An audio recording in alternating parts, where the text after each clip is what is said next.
Uma boa noite a todos. Boa noite. Nós gostaríamos de expressar nossa querida alegria de estar aqui novamente em Colatina, revendo esses corações amigos, companheiros, dessa doutrina inefável para os nossos corações. Quando o Rogério me convidou, veio eu que foi no começo do ano, no ano passado, eu fiquei muito feliz com essa oportunidade que vocês estão nos dando. Porque uma semana espírita com o tema Deus, Jesus e caridade requer de nós um pouco mais de sensibilidade, um pouco mais de nós de compromisso. Porque nós sabemos que eu rogo a Jesus e aos espíritos amigos e benfeitores que aqui estão conosco, para que ao término desta jornada, desta semana espírita de Colatina, possamos nós estar muito mais iluminados ao colo do nosso Mestre Jesus. Possamos nós ter conhecimento que numa semana espírita como essa, muitos irmãos são trazidos desencarnados para que compareçam em bem maior número nesta oportunidade que é concedida e dada por todos nós. Nós queremos, antes de tudo, deixar bem claro que o mapa que às vezes que eu trago na mão, nas minhas mãos, não corresponde ao roteiro do outro. Cada um de nós tem caminhos que são levados a experiências diferentes, mas que no fundo iremos nos cruzar, porque o resultado final de tudo isso é estarmos juntos com esse divino amigo que nós vamos tentar falar um pouco. Quando me foi passado esse tema, eu pensei, meu Deus, como falar de algo que transcende a nossa compreensão? Porque Joana de Ângeles, Emmanuel, Dr. Bezerra de Menezes, esses espíritos que já têm uma envergadura moral e espiritual muito mais além do que a do comum em si, dizem não conseguir penetrar na intimidade do Cristo. Tamanha a sua grandeza, tamanho o seu amor que ainda nós não sabemos e nem compreendemos. A grandeza que tem a preocupação para cada irmão que aqui está. Porque nós sabemos que esse Espírito tem uma responsabilidade. A responsabilidade dele é estar tutelado nas suas mãos bilhões de seres encarnados e desencarnados. Nos narra Emmanuel, vocês vão ver muitos exemplos de Emmanuel. Eu sou do Centro Espírita Emmanuel, e eu acho que na encarnação, falou, leve ele lá, que ele gosta tanto, então deixa ele lá. A gente fala assim, Poço da Mata veio aparecer no Google o ano passado, porque nem no mapa não tinha, no Mestre dos Mestres. E aí o tio Divaldo, a gente fala tio Divaldo, que lá na Bahia a gente chama de tio, né? O tio Divaldo sempre fala assim, meu filho, floresça onde Deus te plantou. E nós temos que aprender a florescer onde nós estamos. Então o Emmanuel nos diz assim, que os planetas que serviram de moradia para a evolução do Cristo, já se perderam em poeiras no tempo e no espaço. Nós estamos falando de um ser de 4,5 bilhões de anos, que é a idade do nosso orbe, que conta que ele já recebia este compromisso e esta responsabilidade de começar a plantar a essência da vida que hoje nós estamos desfrutando. Então, para nós é uma imensa alegria nos deslocarmos da Bahia para poder rever estes corações e falar um pouco desse ser iluminado. E para que nós possamos adiantar, eu tentei olhar os relógios e disse que o baiano não fala pouco, né? Mas hoje eu vou falar pouco para vocês, viu? Nós gostaríamos de começar a narrar uma história muito interessante que está no livro Boa Nova, de Humberto de Campos. Humberto de Campos é um espírito de um poder literário muito profundo. Quem lê as obras de Humberto de Campos percebe a suavidade que ele utiliza nas suas narrativas. E no livro Boa Nova, na terceira parte, onde está escrito Primeiras Pregações, ele vai narrar o começo da caminhada e da semeadura que Jesus trouxe até nós. E ele inicia assim, nos primeiros dias do ano 30, antes de suas gloriosas manifestações, Jesus esteve com João Batista no deserto triste da Judéia. não muito longe das areias ardentes da Arábia.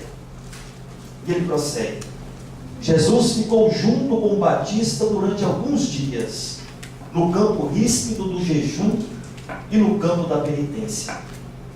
No dia seguinte, Jesus se despede e vai de Jericó a Jerusalém, que daria hoje por volta de 200 quilômetros. E ele se desloca nessa distância e repousa ao cair da noite em Jerusalém. E aí narra aquela cena, Humberto de Campos, fantástica, que todos nós conhecemos. Humberto de Campos diz assim: sentado nas adjacências do templo havia um peregrino, um nazareno, e uns grupos de sacerdotes e pensadores ociosos sentiram-se atraídos pelos seus traços de formosura e de originalidade, e pelo seu olhar lúcido e profundo, notado ou percebido por um grupo de pensadores e sacerdotes ociosos. Humberto de Campos ele foi muito caridoso ao usar esse termo, ociosos. Porque o que é uma criatura ociosa? É aquela criatura que está na inatividade. Humberto de Campos percebe, no decorrer desse texto, ele diz que aquele que foi e que notou a presença do Cristo, do divino amigo, foi um sacerdote por nome chamado Hanan, que posteriormente seria o seu juiz inclemente. Desse grupo de sacerdotes e pensadores ociosos, Hanan talvez fosse a criatura que mais necessitasse do Cristo. Porque às vezes eu fico pensando, o governador espiritual do orbe, sentado nas adjacências do templo, olhando as pessoas que transitavam para lá e para cá, o que será que Jesus pensava? E atraiu esse sacerdote com seu magnetismo divino e sublime. É o amor em pessoa, representando a todos que o encostavam, que chegavam até ele e usavam o seguinte termo: o que queres tu que eu faça? Procurando despertar em nós os potenciais que muitas vezes dormem. E quando Jesus desperta de alguma forma esses pensadores e sacerdotes ociosos, ele está nos convidando na realidade a sair do convencionalismo religioso. Convencionalismo religioso. O Didi Walker ele diz uma frase fantástica. Ele diz assim: tem muita gente indo para o inferno pelos caminhos do céu. Isso é profundo.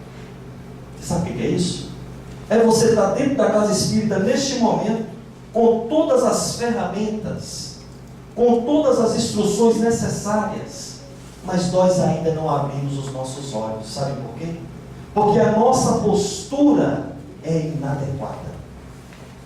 Eu conheço um amigo que participa de uma entrega de sopa na casa espírita há mais de 20 anos. Ele chega na casa espírita, começa a preparar a sopa, a cortar as verduras. Quando ele termina, vai entregar aquele prato de sopa para as crianças que estão ali, ele volta a jogar o prato de sopa no rosto dos meninos.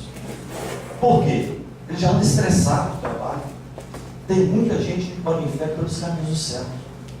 Você está lá dentro, você está tendo a oportunidade de trabalhar a sua sensibilidade, de trabalhar os nossos sentimentos, porque não queira você pensando que nós estamos aqui para curtir em fevereiro o chiclete com banana lá em Salvador.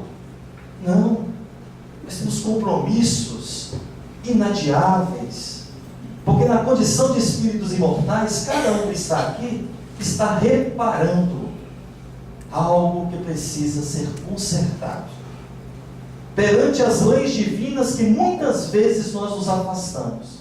E toda vez que nós nos afastamos das leis divinas, a vida lhe dá uma resposta imediata.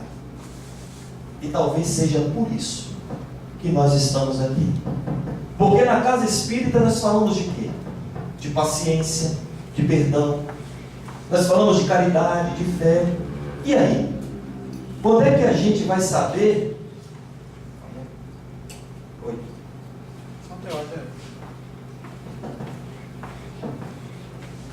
Oi. Você me der a foto.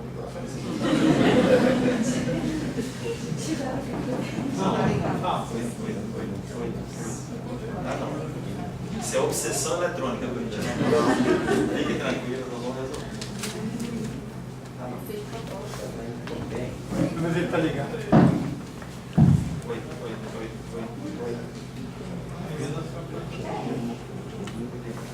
Então vamos lá. Então nós estamos na casa espírita, nós estamos falando de paciência, de perdão, nós falamos de caridade, nós falamos de fé. Mas quando é que a gente vai compreender que nós já sabemos tudo isso? Será que nós não paramos para pensar? Será que nós vamos realmente entender que nós já sabemos tudo isso quando você está dentro da casa espírita? Não. Nós só vamos entender realmente as virtudes que tanto abraçamos para nós quando nós estivermos lá fora. Porque lá fora está a prática de tudo que eu preciso exercitar.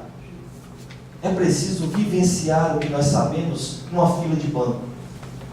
É preciso vivenciar o que nós sabemos no lar, no exemplo para os filhos. É preciso vivenciar o que nós sabemos nos postos de saúde, onde os hospitais públicos carecem da nossa paciência, da nossa indulgência, da nossa tolerância. Você sabe por quê, meu? Porque conhecimento sem exercício não vale nada. Não adianta. É por isso que nós vamos fazer uma palestra em Onápolis. Um jovem chegou, já ia começar a fazer as palestras, né? 15 anos de idade, eu achei tão bonito. E aí eu dei um exemplo lá, que eu falei que quando os que mais estão dando trabalho no plano espiritual, quando desencarnam, são os palestrantes espíritas. Aí o menino já começou a se arrepiar. Nossa, eu vou começar a semana que vem. Porque diz que quando você desencarna, que você chega lá, tem um pavilhão imenso e está escrito assim: só palestrantes espíritas. Aí eu já me olhou assustado, mas eu não sabia, né? Mas depois nós consertamos. E diz que quando você chega lá, a primeira coisa que a gente recebe é um benfeitor.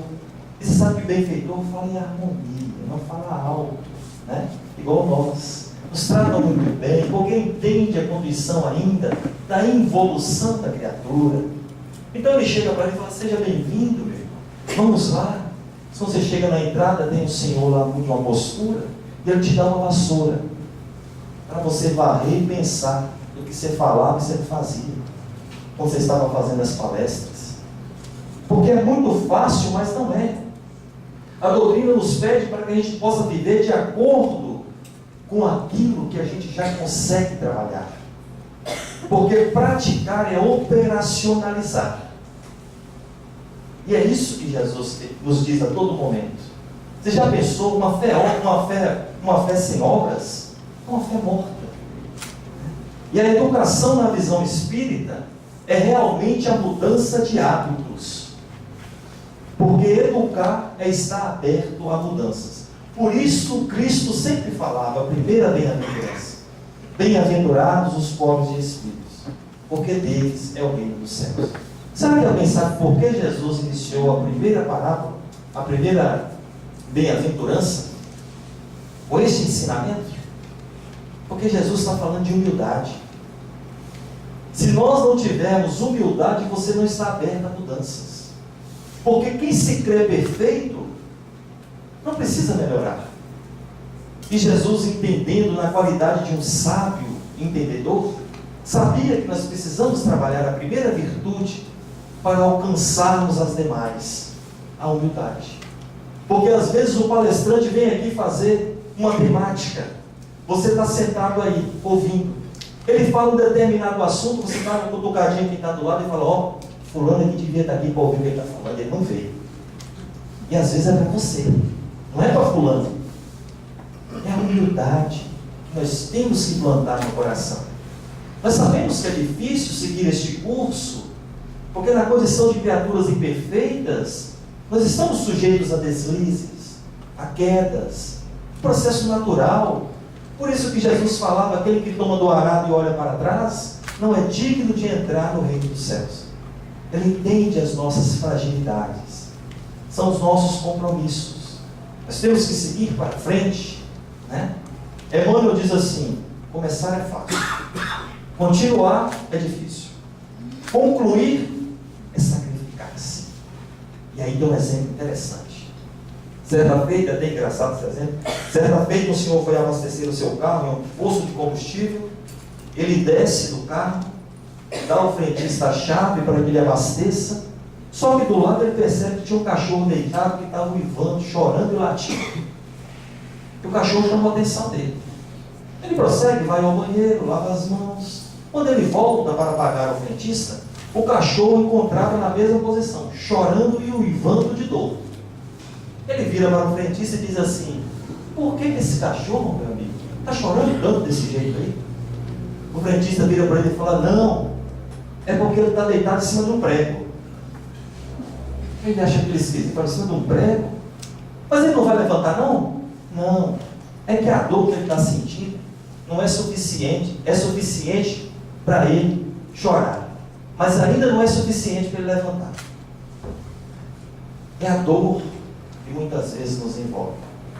E pasmem, muitos de nós, se não tomar cuidado, nós alimentamos a dor e começamos a achar que aquilo é um estado natural. Porque cada dificuldade nós desenvolvemos uma habilidade. E a dor que nós sentimos é o supremo teste da fé. Porque fé é você se entregar. É você se entregar.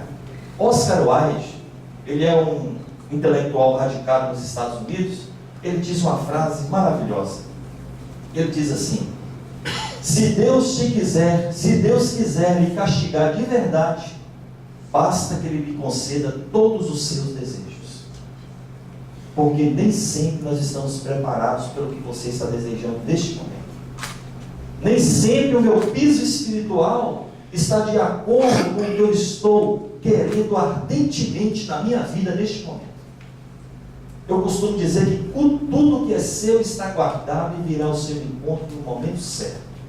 Às vezes você não precisa nem procurar. Venha a você. Que a espiritualidade sabe do piso de cada um de nós. Porque os nossos desejos é capaz de definir a sua estatura espiritual perante a espiritualidade. No projeto Manuel Filomeno de Miranda, para quem não conhece, de Salvador, são 3 velhinhos. Um deles no seminário disse uma coisa que me chamou a atenção. Nós temos que parar de dificultar a assistência dos nossos anjos da guarda, ou dos nossos guias, ou dos nossos protetores, qual que seja a sua nomenclatura. Temos que aprender a escutar mais a nós mesmos. Temos que aprender a vivenciar mais a prece, porque a moda agora é só orar. Vigiar ninguém faz. Às vezes você ora, sai da casa espírita, dá um tropeção lá fora, já vem aquele pensamento. Tem um amigo meu que fala que as luzes vão apagando, né? Você sai de lá com aquele foco de luz no chakra frontal. Saiu da mediúnica agora, fica resplandecente. Quando você pisa lá no centro, você fala: nossa, aquele boleto que eu não tenho dinheiro. Você fala: mas nossa, aquela mulher lá em casa, sai da mediúnica, tá tão... aí a luz você vai. Quando chega que ele vira a esquina, acabou o foco. Porque a criatura está tão habituada a reclamar, a viver naquele mundo de revolta por dentro daquele oceano, ele não consegue preservar estas energias em torno de si. Não consegue agregar os valores perenes do Evangelho de Jesus. Por quê? Por falta de vigilância. É por isso que os nossos desejos devem estar atentos a todo momento.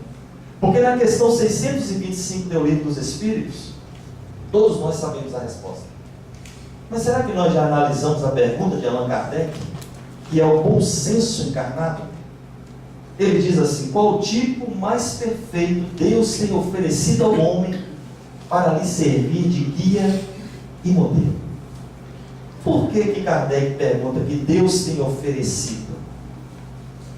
Deus poderia muito bem fazer com que nós aceitemos o Cristo, mas Ele oferece porque a gente ainda não consegue aceitar.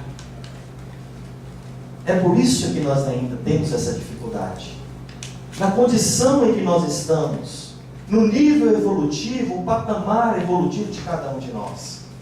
Mas o importante é que nós estamos galgando degraus. Porque segundo o próprio Kardec, ele é o caminho, a verdade e a vida. É como aquela esteira de Belém, indicando o caminho, né, aos 3 reis magos, para que pudessem encontrá-lo. Como se faltasse dizer: é por aqui. sigam por aqui. Porque se você, meu irmão, quiser se libertar do turbilhão das experiências humanas, o caminho só é de um só: o Cristo. Não existe outro, né? Jesus é o guia. Por quê? Porque uma coisa é você guiar, você está tomando conta do volante. Outra coisa é você confiar a direção da sua vida para outra pessoa. E por que nós devemos confiar? Porque o guia é aquele que conhece o caminho, já percorreu todas as etapas que nós um dia vamos percorrer. Por isso ele diz a Pedro: crê que te levarei aonde não queiras ir. Porque os caminhos que o próprio Cristo já percorreu, nós ainda não temos noção de existência. Porque Chico fala que o próprio Cristo, ele não dirige só este orbe. O Cristo dirige 1/3 da galáxia. Quem nós estamos falando? Será que nós temos conhecimento da grandeza desse Espírito? Por isso que o imperativo dele deve ser praticado por cada um de nós. O imperativo de Jesus é o amor. Porque quem ama já desenvolveu a capacidade de proteger-se. Quem ama consegue enxergar no mínimo 500 anos à nossa frente. Consegue ver sempre mais longe. Porque o amor é o combustível que movimenta o universo. E se nós quiséssemos encontrar hoje o Cristo em Colatina, onde é que a gente iria achar? Será que aqui agora, na Semana Espírita? Com certeza estaria aqui os seus mensageiros, mas eu creio que ele deveria estar nas adjacências de Colatina, trabalhando pelos mais necessitados. Porque se nós quiséssemos encontrar Jesus na sua época, 2000 anos atrás, ele estaria entre os coxos, aleijados, cegos, enfermos, tentando mostrar o seu amor incondicional. Porque de forma nenhuma Jesus escreveu uma vogal ou uma frase com as próprias mãos. Jesus trabalhou o exemplo. Porque nós precisamos de exemplo. Nós precisamos do modelo para que a gente possa continuar. E quando nós estamos amando, algo interessante acontece com nós. Nós começamos a internalizar esses valores tão necessários. E aí acontece algo maravilhoso. Você não vai se deixar levar pelas circunstâncias da vida. Por que você está indo nessa direção? É porque todo mundo está indo. Mas cadê a fé raciocinada da criatura? Por que você está usando essa roupa? É porque está na moda. Eu tenho que usar. Então nós vamos raciocinando, procurando entender o porquê de tudo. Porque senão nós começamos a exigir muito das pessoas. Esquecemos de olhar para nós. Nós chegamos até mesmo ser severos nas cobranças e na convivência que nós temos uns com os outros. É por isso que Jesus falava: não julgueis, a fim de não serem julgados.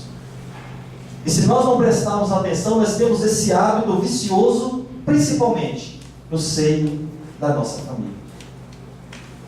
Então, se nós fazemos isso, nós temos que entender que nós ainda somos árvores de frutos verdes. Frutos verdes. Nós ainda estamos sujeitos a quedas, a lágrimas. E aí vem algumas pessoas e retiram esses frutos verdes e exigem até mesmo o porquê desse fruto não estar doce. Já prestaram atenção nisso? Mas ele não vai estar mesmo. Porque cada um tem o tempo que é seu. Cada um de nós. Cada um de nós está no degrau que é seu. Ninguém chega onde não quer chegar, meus irmãos. E quando nós compreendemos isso à luz da doutrina espírita, você passa a ser mais tolerante. Nós passamos a ser mais indulgentes, né? Porque nós percebemos que o outro também está no momento dele, com todas as dificuldades que cada um de nós traz. Certa vez eu estava passando, semana passada, estava voltando do trabalho, e eu vi, lá nós temos um bairro muito carente, e eu estava olhando do outro lado do bairro, uma senhora, numa casa bem simples dele, de tábua, de tapera, e aquilo me chamou a atenção, Não foi por causa das condições dela, não. Não foi por isso. Porque o que ela estava fazendo com amor. Você sabe o que ela estava fazendo? Talvez aqui muita gente não conheça. Ela estava dando banho de 5 filhos. Aquela escadinha, daqueles que não assistem televisão, né? Assim que a gente fala. A escadinha. Cada um mais lindo do que o outro. E ela estava dando banho aos filhos com aquele latão, antigamente, que a gente dava. Só que o gesto que ela fazia era um gesto de amor profundo para com aqueles filhos. E aí eu pensei, meu Deus, a gente quer ver os espíritos superiores nas grandes cidades, nos grandes eventos, e ali tem uma alma simples e iluminada. Porque com certeza uma alma daquela pede para reencarnar naquela condição, para que os filhos mergulhem na humildade e na compreensão do amor. Muitas vezes nós nem prestamos atenção nisso. O gesto que ela fazia era de muito carinho, era de muita afetividade. Depois, no final, vocês vão fazer um gesto, um treinamento de afetividade, e vocês vão sentir o que nós estamos falando neste momento. Porque quanto mais elevado o espírito, mais simples. E um dia, todos nós que aqui estamos, vamos retornar para a verdadeira pátria espiritual. Esse é um processo que vai atingir cada coração que aqui está. Embora muitas vezes nós não pensamos nisso.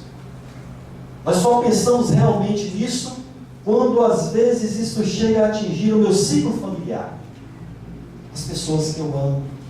Ou as pessoas que eu acho que são minhas posses. A minha avó desencarnou semana passada. E eu fui um dos primeiros que cheguei no local. Ela estava já com 92 anos. E ela desencarnou por um processo natural da vida. Minha mãe é espírita há quase 30 anos. Estava morando em outra cidade a 1000 quilômetros de distância. Saiu 2 horas da manhã para poder chegar no horário do cortejo, do enterro. Quando eu cheguei no hospital, que eu vi ela naquela caixa de metal, eu já senti a presença dos irmãos. Por isso é que a doutrina, ela consola. Por isso que o Espiritismo nos liberta da ignorância. Porque o reencontro é inevitável. E geralmente, a conduta traçada, a orientação que recebemos pela doutrina espírita, nós não perdemos nada quando nós nos dedicamos nessa ação no bem. A ação na caridade. E naquele momento, quando a minha mãe chega, no outro dia, já quase 3 horas, o cortejo ia para as 16, os 5 filhos, eu costumo brigar, chega a dar alergia no domingo, todo mundo está lá na cozinha colocando, é muito homem, nunca vi, tudo desse tamanho. Aqueles 5 homens teve que segurar ela. Espírita há 30 anos. Eu falei, minha mãe, cadê o que a senhora viveu? Cadê o que a senhora aprendeu? Mas eu queria ver ela naqueles... Calma, a senhora é espírita. Chorar pode, não pode desesperar. Porque senão atrapalha a vozinha.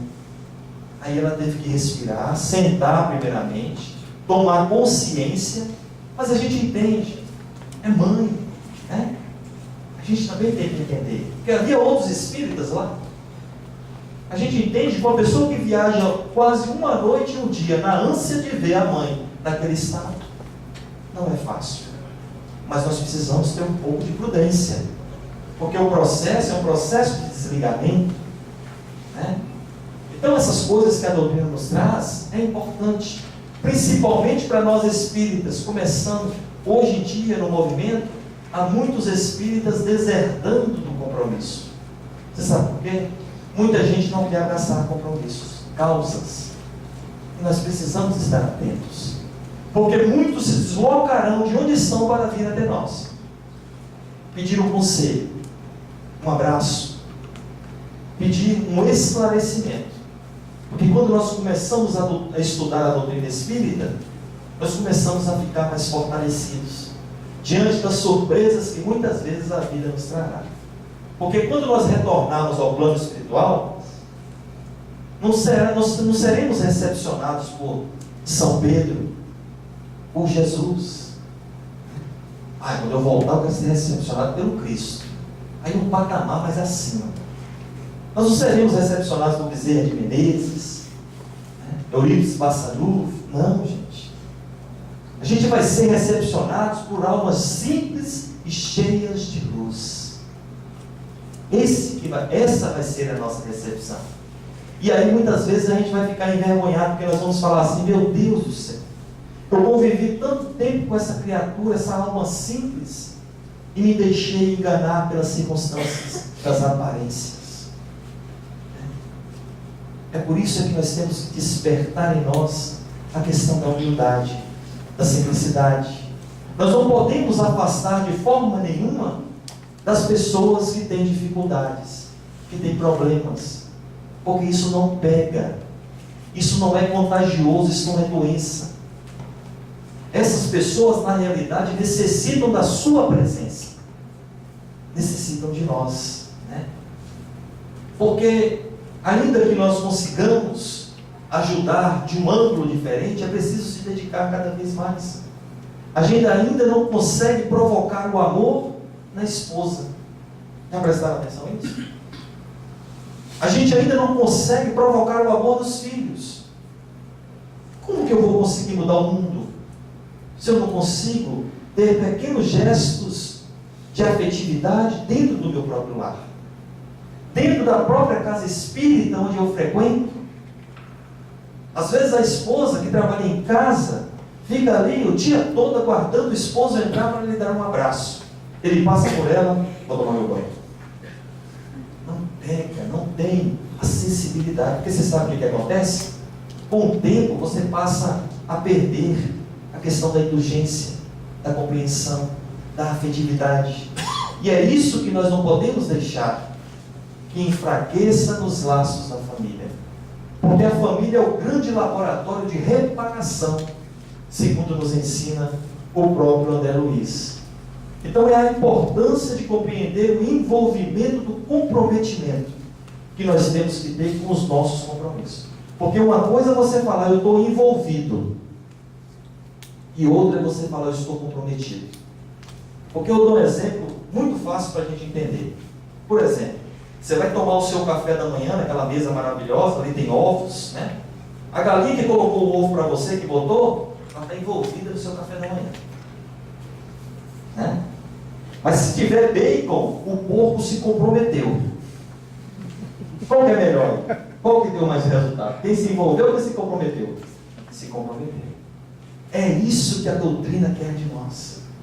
O comprometimento dentro do raio de ação que eu já posso trabalhar. Por isso é que em Gálatas, capítulo 2, 20, Paulo de Tarso dizia: assim não sou eu quem vive, mas é Cristo que vive em mim.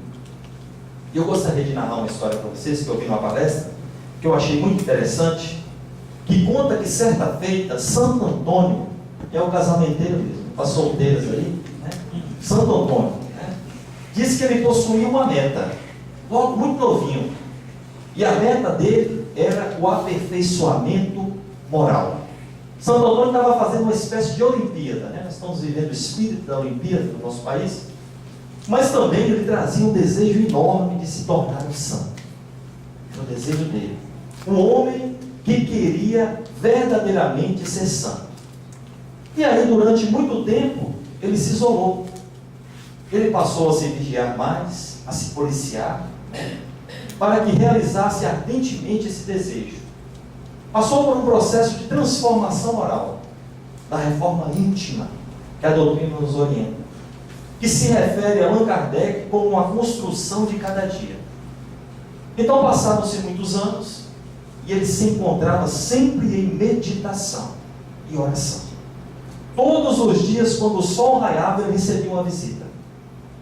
A visita era do diabo, que iria visitá-lo, mas ele só ia de manhã, na parte de cedo, sempre com uma ideia nova, porque ele tinha o objetivo de fazer com que, de alguma forma, ele deixasse, ou que ele pudesse cair, né? E desistir desse sonho dele de se tornar um santo. E conta essa história que o diabo tentou de todas as maneiras. Ele tentou ele através do dinheiro, do poder, da sensualidade. da sexualidade, tentou infiltrar nos mais diversos âmbitos da fragilidade humana. Olha para você ver como ele foi perseguido. Só que aí, ao cabo de 20 anos, né? Olha que esse diabo é persistente, 20 anos tentando ele. O dia já estava acabando, né? E o diabo já havia tentado tudo naquele dia, então ele vira as costas e diz assim: com esse homem aí realmente não tem jeito. E começou a ir embora.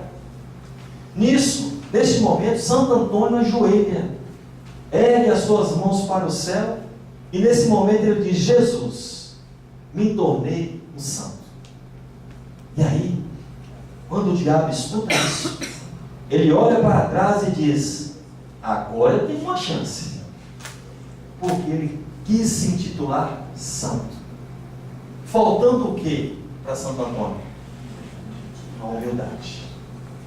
Porque nem o maior de todos que passou por aqui se intitulou santo. O Cristo se preocupou em trabalhar constantemente a lição da humildade diante de todos. Porque eu não sei se vocês já prestaram atenção num detalhe muito simples. As pessoas mais depressivas, mais violentas, as pessoas mais tristes, são as pessoas que estão cheias de si mesmas. E é por isso que Jesus, no seu Evangelho, nos ensina e nos convida a esvaziarmos por dentro. Porque muitos de nós carregam bagagens desnecessárias. Esvaziar o corpo é necessário. Quando nós esvaziamos o orgulho, o egoísmo, a vaidade, o ciúme, a soberba, porque isso nós vamos adquirindo ao longo de múltiplas existências, que não vai se descristalizar de uma hora para outra. É um processo que requer autoeducação, disciplina, resignação, renúncia. E a doutrina espírita nos ensina que nós não somos o resultado de uma só vida. Porque uma só vida é impossível que explique a própria vida. Por isso é que tem hora na vida da gente que a gente tem que parar para esvaziar este copo. E quando Jesus, há mais de 2000 anos, ele deixa um mandamento maravilhoso para nós: se me amais, guardais os meus mandamentos. E eu rogarei ao Pai que lhe envie um outro Consolador. Jesus nos apresenta um Consolador prometido. Mas esse Consolador deveria falar aos aflitos, falar aos caídos, aos necessitados, porque estes serão consolados. E serão consolados como? Serão consolados pelo resultado do esforço interno que cada um de nós deve fazer. Não cabe a mim o trabalho de burilamento, a aquisição de valores que está cobrando a minha esposa, o meu filho, o dirigente da casa espírita. Não. Cabe a cada um de nós diante das nossas condutas. Porque eu tenho certeza que se amanhã você acordar com essa meta, você já será testado nas primeiras horas do dia. Basta que a gente realmente queira este consolo em forma de aprendizado. Emmanuel, no livro Caminho, Verdade e Vida, no capítulo 172, ele diz assim: o paraíso já estaria na terra se ninguém tivesse razões para chorar. E é verdade. É por isso que esse contingente da espiritualidade trabalha incessantemente a nosso favor, embora muitas vezes nós nem percebamos. E ele diz assim: quando começamos a memorizar o passado dos grandes mártires que passaram sobre o nosso orbe, nós percebemos que nos enganamos em determinadas posições que tomamos diante da vida. Porque Maria de Nazaré soluçou diante do Calvário do Filho amado. Por que Emmanuel está falando isso? Porque tem muita gente que sintoniza as lágrimas com a fraqueza espiritual. Pedro ficou profundamente triste e se lastimou depois da negação. Paulo de Tarso mergulhou-se aos prantos às portas de Damasco, diante do convite inefável do nosso Mestre Jesus. Os primeiros cristãos também choraram nos círculos e martírios de Roma, mas nenhum deles derramou lágrimas sem esperança. Então Emmanuel está falando da resignação. Tem uma história muito interessante que diz que certa feita o Senhor avistou uma criança na praia muito longe e parece que ela estava fazendo um movimento repetitivo. E com o passar do tempo ele foi se aproximando e percebeu que aquela criança abaixava e pegava alguma coisa e lançava ao mar.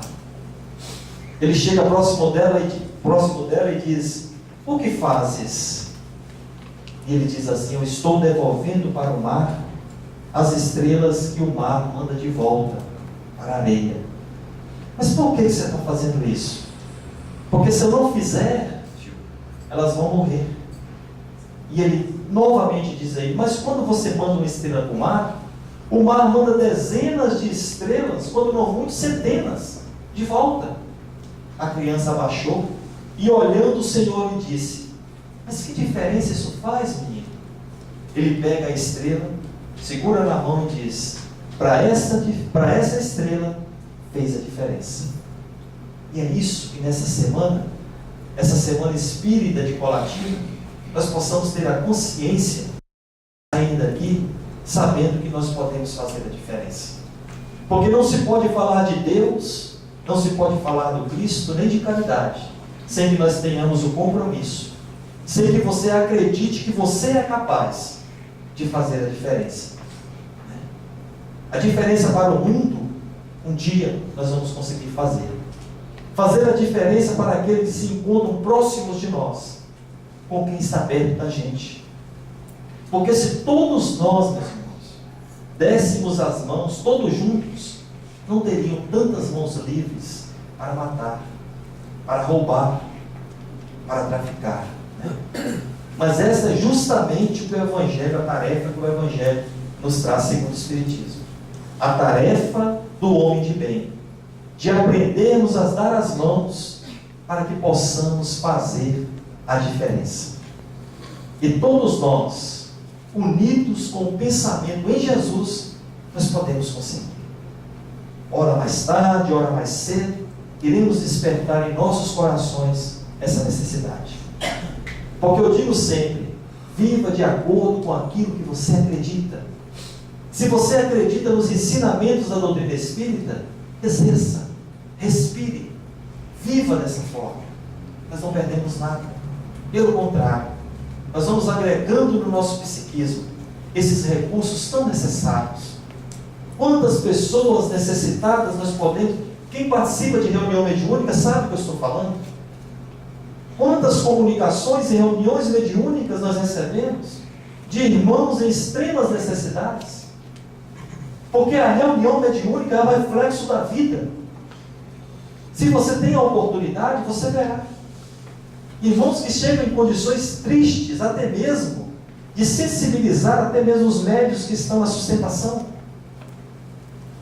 Porque é triste você voltar ao outro lado e deparar com nada. O que eu fiz? O que eu produzi? O que eu fiz de melhor para o outro que esperava de mim um pouco mais? Isso é caridade. Certa feita, um amigo meu, muito jovem, desencarnou há pouco tempo, e deu uma comunicação na própria reunião mediúnica. E o pedido dele foi só: quando você passar, ele me chama de neguinho. Quem me chama de neguinho na mediúnica já fica assustado, porque todo mundo pequenininho, né? Cresceu e falou: ô neguinho, eu estou aqui. Eu falei: oh, meu Deus, é uns pequenos. Então, aquela aniposamada da infância nossa. E ele, infelizmente, se enveredou pelas substâncias psicoativas, as drogas, e acabou perecendo. E ele dá a comunicação e me fala: quando você vê a minha mãe, dá um abraço nela. Eu falei: pois não, eu vou tentar, porque eu sabia que a mãe era de outro segmento religioso. E naquele momento, eu passando, nem me lembrava da situação, eu vi a mãe dele do outro lado da rua, carregando, acho que uma cesta, né, de verdura, estava com algumas verduras e algumas frutas. Eu parei o carro e pensei: será que eu vou? Será que eu não vou? Eu falei: eu não vou. Eu vou fazer uma prece para ele, para ela. Porque é preciso nós respeitemos as consciências das pessoas. Talvez ela não tenha o piso que alguns de nós já têm para compreender. talvez ela nem acredite. Então é por isso que nessa hora nós temos que estar atentos, para que não venhamos a chegar nessas condições. Porque quem participa da reunião mediúnica sabe que Jesus naquele momento abre as portas do coração, para que muitos possam ser acolhidos pela espiritualidade superior. E para fechar, nós sempre fechamos com uma poesia. Eu gostaria de falar uma poesia que vai falar um pouco de Deus, de toda a sua criação. E essa poesia diz assim: quem foi que fez o sol tão vivificador, e a sua luz resplandecente cheia de esplendor, os trilhões de estrelas que cintilam nos céus, e as nuvens vaporosas como densos véus, a mecânica celeste, o arcano profundo da eterna ciência que equilibra os mundos, os micro-organismos em desenvolvimento e os órgãos gigantescos em deferecimento, o átomo e a nebulosa, a ameba e o serafim, e a origem das coisas que nunca terão fim, a virtude incoluta que não se modifica, e a constante energia que a tudo vivifica. Quem foi que fez o vento, a chuva, o trovão, a primavera, o outono, também o verão, o perfume das flores, o som, a luz, o ar, os campos e as florestas, a terra, o céu e o mar? Quem foi que fez o infravermelho e o ultravioleta, e fez da lagarta surgir uma bela borboleta? O esperto gafanhoto, o formoso roxinol, surgindo a alvorada nos clarões da luz do sol? Quem foi que fez as feras bravas e os passarinhos, a asa de um inseto e a beleza de um ninho? Deu agilidade incrível a uma boca saltitante e o passo tardo e lerdo do elefante. Quem foi que fez o colibri, com nímia sutileza, sugando o mel das flores com tal delicadeza? O tatu escavando a cova onde se abriga e a faina inesgotável da minúscula formiga. O esperto corcel, o fogoso macaco e a abelha trabalhando na construção do mel. Quem foi que fez a ostra, o golfinho, o tubarão e a baleia, e a engenhosa aranha tecendo a sua teia? E o instinto de conservação, como bússola infalível de orientação, guiando os acertos irracionais, mas sem nunca transgredir as leis naturais. As maravilhas do reino mineral, o leito onde repousa o reino vegetal, os prodígios da animalidade e um elo mais acima nós, a humanidade. E tantos outros reinos que nós desconhecemos, sistemas de mundos que nós nem apercebemos, com jeitos tutelares arcangelicais, imersos nos segredos dos planos siderais. Que maravilha é essa, que eu não posso descrever com todo o dramatismo que eu pudesse ter? Esse artista, ele é inimitável, inigualável. Eu me ponho de joelhos e me contemplo abismado e pergunto a mim mesmo com estupefação: quem criou tudo isso com tanta perfeição? Até o perdão, quem dá sem pedir nada, quem paga sem nada dever, e a tudo se movimenta, mas sem nunca se mover, formando e transformando, criando e dirigindo, governando e agindo. Pergunta as outras vozes: quem podeis me dizer? Eu vos peço, queridos irmãos meus. E as vozes me respondem: foi Deus, foi Deus, foi Deus. Eu queria agradecer muito a oportunidade de todos, e só para fechar dizer uma coisa: quando eu morrer, eu vou para o céu. Todo mundo aí. Porque estar com vocês essa noite hoje já foi sentir um pedacinho dele. Muito obrigado pela oportunidade, que Deus esteja no coração de cada um.